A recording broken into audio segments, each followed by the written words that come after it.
Everyone, welcome to my daily vlog. Daily vlog shoot করা অনেক hassle, trust me. তার জন্য আমি অনেক পরে পরে দিই, বাট তোমরা আমাকে অনেক ইনবক্স করো যে ডেইলি ভ্লগ কেন দিচ্ছি না। যাই হোক, আজকে সকাল সকাল উঠে পড়লাম, আর আজকের ওয়েদারটা খুব সুন্দর ছিল, গরমও না বৃষ্টিও না। তো আমি উঠেই আমার প্রথম যে কাজটা সেটা হচ্ছে আমার গাছগুলোকে আমি পানি দিই, আর তারপরে মর্নিং স্কিন কেয়ারটা সেরে নেই। এই প্রোডাক্টগুলো এত ভালো, এত স্যুট করেছে আমার। তোমরা কিন্তু এটা সবগুলো একসাথে পেয়ে যাবে ভেলোরা বিউটি পেজে, তো চেক আউট করে নিতে পারো।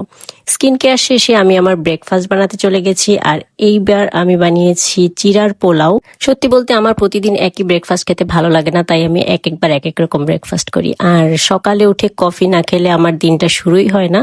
আর কফি বানানোর সময় আমার এই মোমেন্টটা সব থেকে বেশি স্যাটিসফাইং লাগে, যখন এই ফোমগুলো উপরে উঠে আসে। আর আমি হচ্ছে চকলেট পাউডার ইউজ করি যাতে টেস্টটা আরো বেশি ভালো লাগে।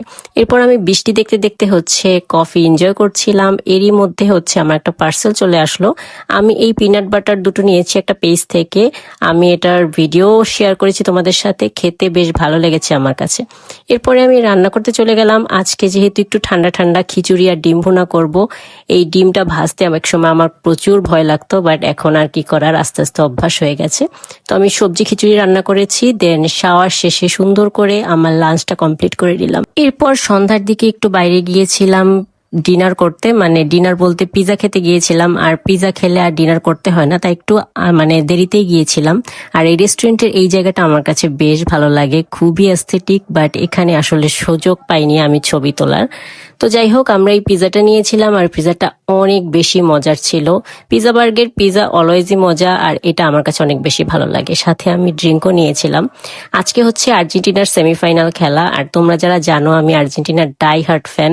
তবে আজকে একটু ভয় লাগছিল যে হয়তো হেরে যেতে পারে, এরকম আশা নিয়েই ছিলাম।